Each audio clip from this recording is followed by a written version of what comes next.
Welcome back to another snorkeling adventure. Today we're going to be snorkeling for what I think is one of the most underappreciated fish in all of Florida Springs, the bluefin killifish. Now, if you're near a fish species, you know how cool these guys are. But for a lot of people, even those who go to the springs all the time, these little fish tend to get overlooked. Either way, we're going to fix that today. So I hope you guys enjoy coming along for this snorkel adventure. I'm going to get suited up, get the camera together, and I'll see you out there. So stay tuned to the end of the video for an announcement about this shirt and some other things. Mosquitoes are trying to get me before I get in my suit.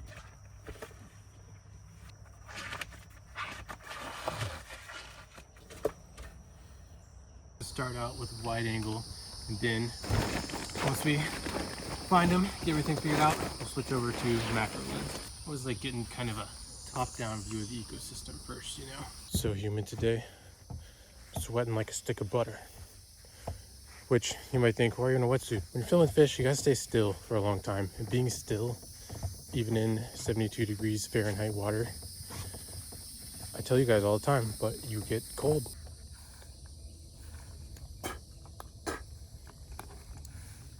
Alrighty, here we go. It was an overcast morning, so I wasn't expecting the brightest of underwater conditions, but as soon as my head broke the surface, my heart kind of sank. The spring looked awful. We're in drought conditions here in my part of Florida, so the flow for many of the springs has been significantly reduced. Lower flow rates combined with excess nutrients from agricultural groundwater contamination are the perfect recipe for a sick spring. Sure, the water is beautiful and clear, but this is not what a healthy freshwater spring ecosystem looks like. I've seen algae blooms in springs, but this seemed somehow worse. Blackened algae rose up in endless spires across the bottom. It appeared to be sort of beyond apocalyptic. This was some dark fantasy type stuff. It honestly looked like the kind of place that needs some magical short people and a wizard to go save from some evil curse. Fortunately, or unfortunately, the only heroes these places have are you and me. I guess it's beautiful in a haunting sort of way, but I don't know, I'm not content with that. At the head spring, long strands of algae billowed about in the current, like ghostly fingers. Probably a metaphor for dragging an entire ecosystem down into the underworld, but I don't know. I almost welcomed the sight of vibrant green algae, at least what little of it was around. Everything else felt so lifeless in comparison.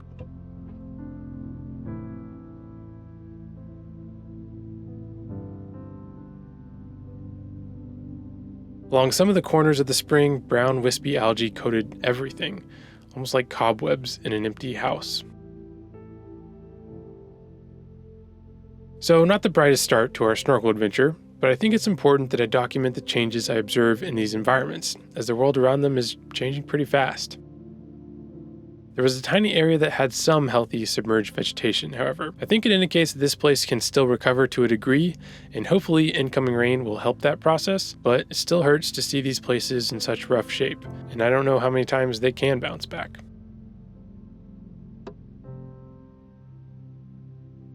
It was time to lock in and look for wildlife, specifically our bluefin killifish. I left the field of death spires behind and headed in a direction that looked more promising. Another tiny patch of aquatic vegetation was home to an impressive school of red-eyed chub. Not the fish we're after, but an abundance of tiny fish is a good sign. Then, a weird shape and pattern on the sandy floor of the spring caught my eye. The hog choker. I run into these guys quite a bit, but if it's your first time seeing one of these weirdos, these are a type of flatfish or sole. Like flounder, both of their eyes migrate to one side of their body, perfectly adapting them to their two-dimensional way of experiencing life. Hog chokers travel remarkable distances between their saltwater spawning grounds and freshwater habitats where they mature. The ones you see in freshwater environments are typically juveniles, only about 3 to 4 inches long. However, the adults don't get too much bigger than that. They are so named because they're pretty bony, and presumably would choke a hog no problem. I don't know why pigs were specifically singled out in this scenario, as I imagine these guys could choke lots of things, but oh well. They mostly just sit there, but they are pretty fun to look at. But the search continued. I saw a small field of green algae and headed over for a closer look. Sure enough, I saw a quick flash of red and blue and knew I had found them, the bluefin killifish.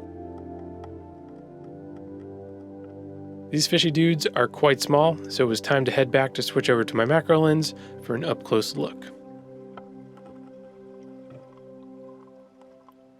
Now for the precarious procedure of switching to my macro lens without getting water droplets on it.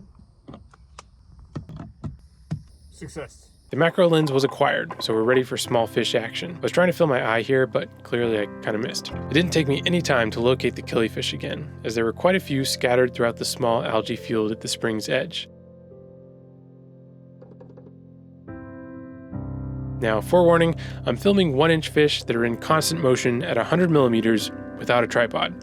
So as you can occasionally see, focusing can be kind of a challenge. That's what we're working with, so here we go.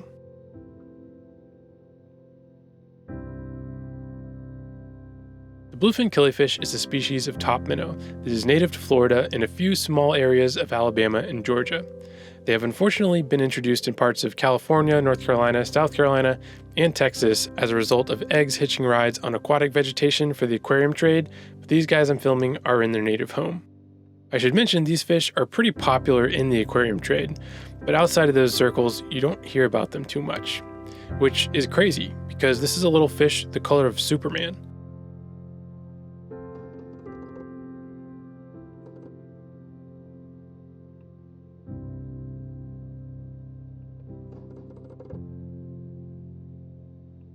Although they are top minnows and have that characteristic funny-looking upturned mouth, they can often be found swimming well below the surface. These guys are almost a meter deep, contentedly navigating the maze of the algae field island on the bottom of the spring.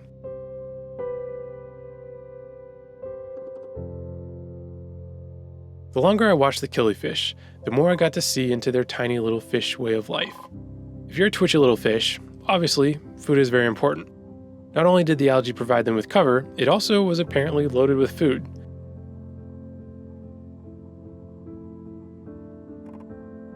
The killifish would diligently search between floating clouds of algae, poking and prodding in hopes of scoring their next meal.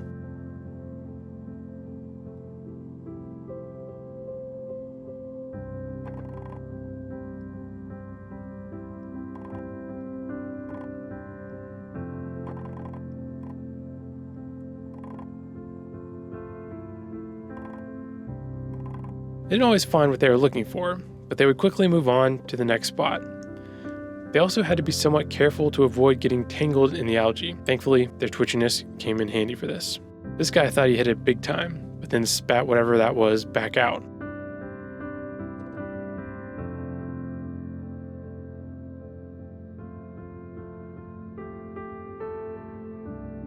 He then made a snap at some obscure invertebrate in the algae, but alas, it got away.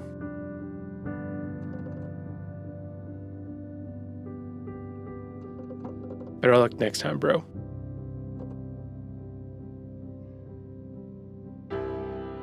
But then some of the killifish seemed to become agitated.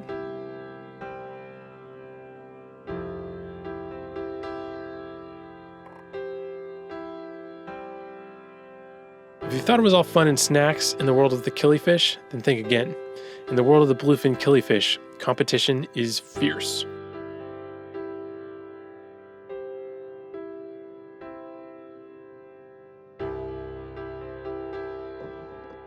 If you let your guard down for a second, a rival male will kick your tiny fish butt.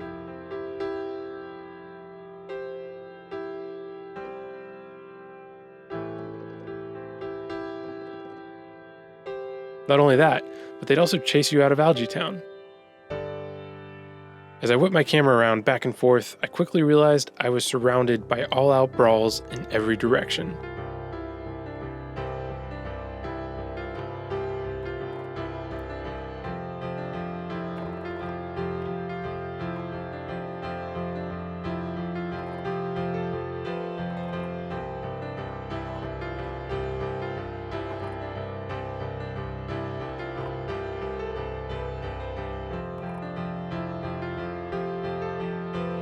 There's quite a variety in the nature of the tiny wars waged by the killifish. Sometimes a male fish could just float there and turn wannabe challengers away with nothing but aura. Other times, the killifish aura points were evenly matched, leading to awkward standoffs.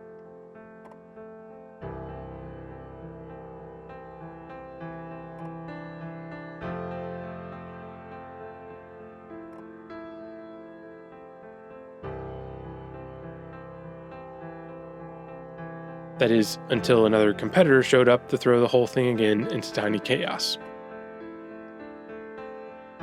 When things got really heated, the killifish would employ their dazzling blue and orange fins, so that it would clock to their competitors that they were swimming on business.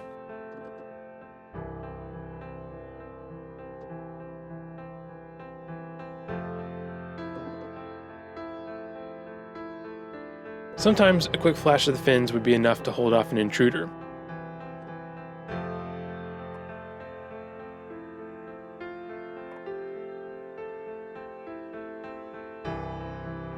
Other times, even full-blown fin displays still ended in a stalemate, although a few bites and jabs were still thrown here and there.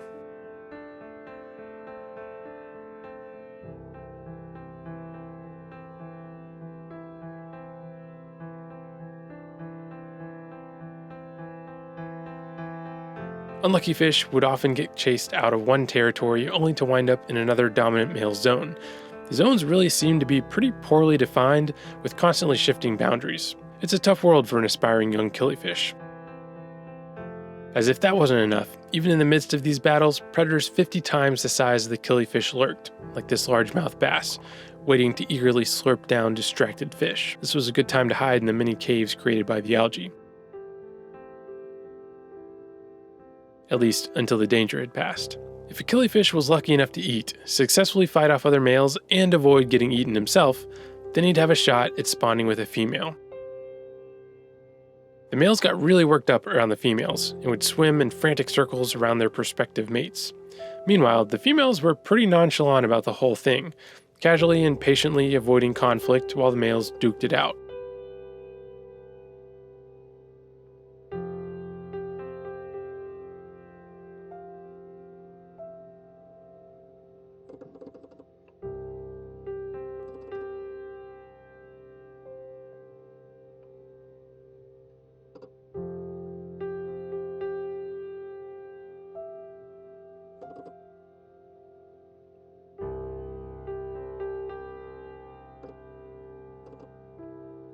The fish pair would think that they were finally alone, and then bam! Out of nowhere, another male would barge in.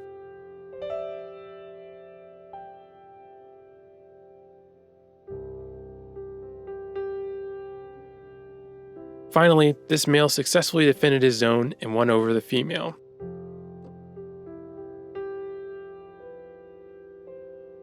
They then found a nice patch of algae and swam inside to make some more bluefin killifish.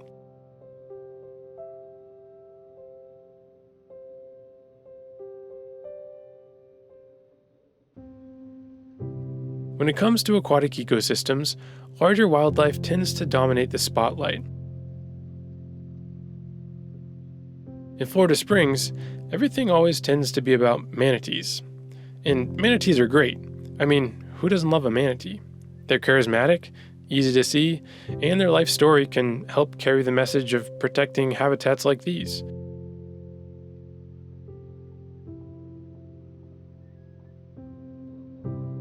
But we can't overlook the rest of the things that live in these underwater worlds.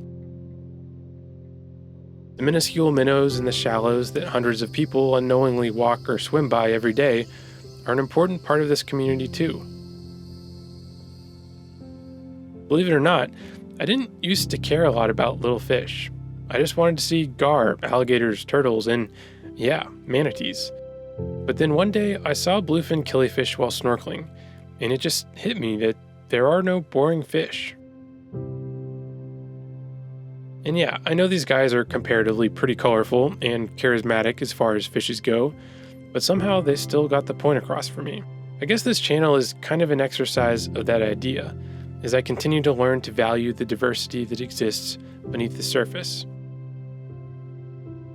I mean, after all, everything out there, from a 500 kilogram manatee to an 8-gram minnow, is worthy of attention and protection.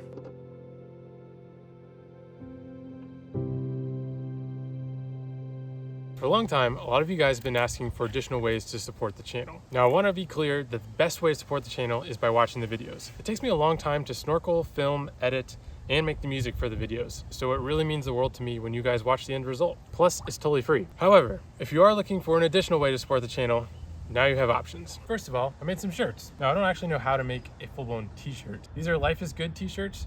They're one of the most comfortable t-shirts on the planet, in my opinion, but I did make the design that goes on these shirts. Yeah, you guessed it. This is a line of cut Bluefin Killifish. I'd always wanted to try block printing, and this is actually the first design I ever carved. I also didn't make all these in an idyllic outdoor studio. This is what it usually looked like.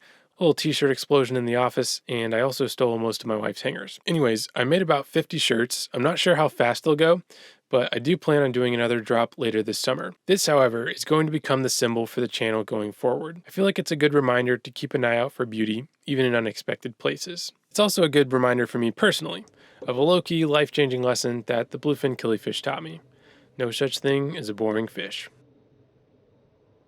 Some of you may already know this, but the first time I actually got in the water with an underwater camera was not for video, it was for photos. I actually do take a lot of photos underwater. And now you can buy a print of some of the photos that I've taken along the way. You might recognize some of these prints. I think it's a pretty cool way to own a piece of art that's also tied to some of the videos I've made. The prints are all made with fine art paper. They look really good. They come in 2 sizes. They're all hand signed by me. They are, however, not supposed to get wet, unlike what happened here. And yeah, that's pretty much it. Thank you guys again for all your support, and I look forward to wherever we're snorkeling next. Well, despite the spring looking in pretty rough shape, it is good to see the killifish. You know, maybe not on the top of the list for everyone who's visiting Florida Springs as far as wildlife goes, but I don't know. Maybe there should be. Gotta value the little guys and the big guys. You all know our native freshwater fish need the love for sure. Anyways, thank you guys for watching. Coming looking for a little fish with me. Like I said, if you need a shirt or would like to support the channel, go to josephricketsphoto.com. See the link in the description below and get a shirt or a print. Yeah, the most important thing is you remember there are no boring fish. Happy snorkeling. See you next time.